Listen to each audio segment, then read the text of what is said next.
the one place that intrigued me was my first trip to London and the House of Parliament in Big Ben. Now, these pictures, you must remember, are more than a quarter of a century old. Now, the thing that amused and entertained our boys who were stationed all over England was Westminster Abbey. And there were quite a few Americans who came there to see the sights and see Westminster Abbey. And these are the scenes that I wanted to photograph on one Sunday afternoon. Another area that intrigued me was Marble Arch. The Marble Arch on one Sunday afternoon was full of people. You must remember that London was being bombed almost every night in this particular time. And I was photographing these speakers that were addressing the crowds. Every speaker was speaking on a different subject, but the police stood around and watched, and as long as there were no arguments, any strong arguments, nobody was hurt. And the people in the audience were arguing back with the speakers. But these were just typical shots of how we passed the time waiting for D-Day. Most of the children who lived in England, or a great many, I should say, were sent out of the city. But a lot of them had to remain behind. But in spite of a war, they managed to find entertainment.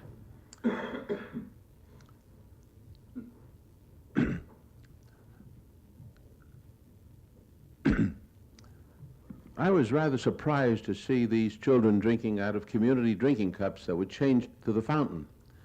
And I'd like to make candid shots of these children so they didn't notice me, but every once in a while they did. But this youngster is taking a cool drink on a beautiful Sunday afternoon. And we discovered that the St. Paul's Cathedral had been hit several times, but not badly damaged.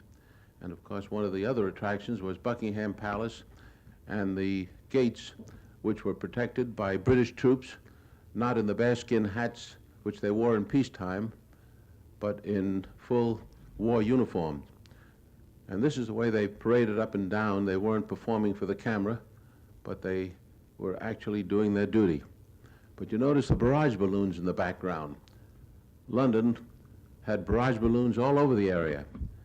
And it was said that if it wasn't for the barrage balloons, with all the equipment that was being brought into the country, that the islands would sink into the sea, but the barrage balloons, they said, was holding it up. You must remember, too, that food was pretty scarce in London at this time, and it was being brought in whatever way they could and being unloaded.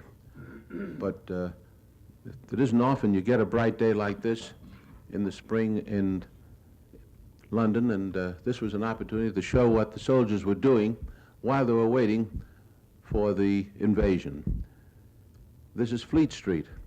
Discovered this Irish policeman guarding the street, and we saw considerable damage in the area.